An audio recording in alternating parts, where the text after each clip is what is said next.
President Bola Tinubu has signed the amended Electoral Act into law. The amendment comes after months of intense debate, public scrutiny, and political disagreement over how elections should be conducted, particularly on the controversial issue of electronic transmission of results.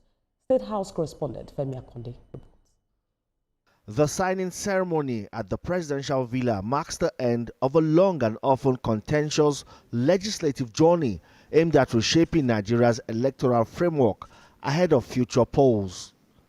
For President Bola Tinubu, the focus must remain on protecting voters and strengthening public confidence in elections.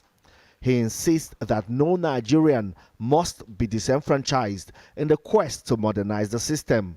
What is crucial is the fact that you manage the process to the extent there will be no confusion, no disenfranchisement of Nigerians, and that we are all going to see democracy flourish. The president acknowledged growing calls for technological deployment, but cautioned that elections ultimately depend on people and infrastructure readiness. Various arguments.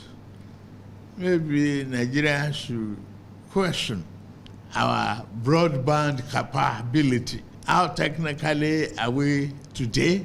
How technically will we be tomorrow to answer the call of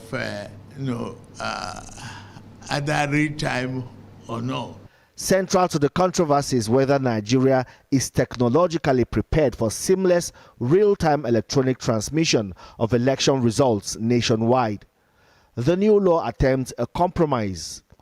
Polling unit results will still be manually recorded and signed, but now must also be electronically transmitted and uploaded to a public viewing portal once network access becomes available. That once election result leaves a polling unit, it will be tampered with or mutilated. That has been eliminated today.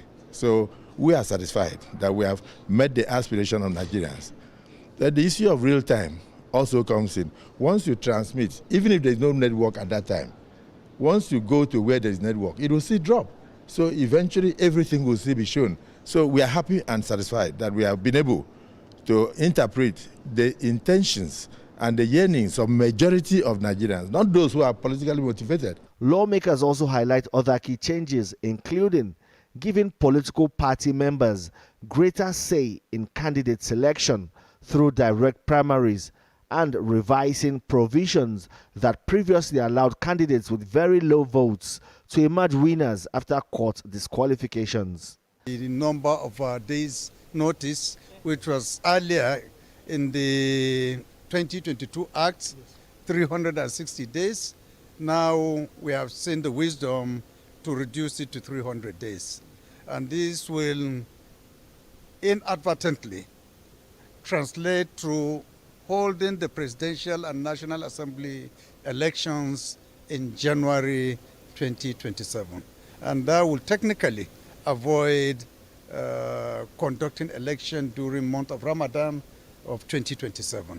With the amended Electoral Act now law, attention shifts to implementation and whether the reforms will translate into more credible elections and renewed public trust when Nigerians next head to the polls. Femi Akonde, TVC News, Abuja.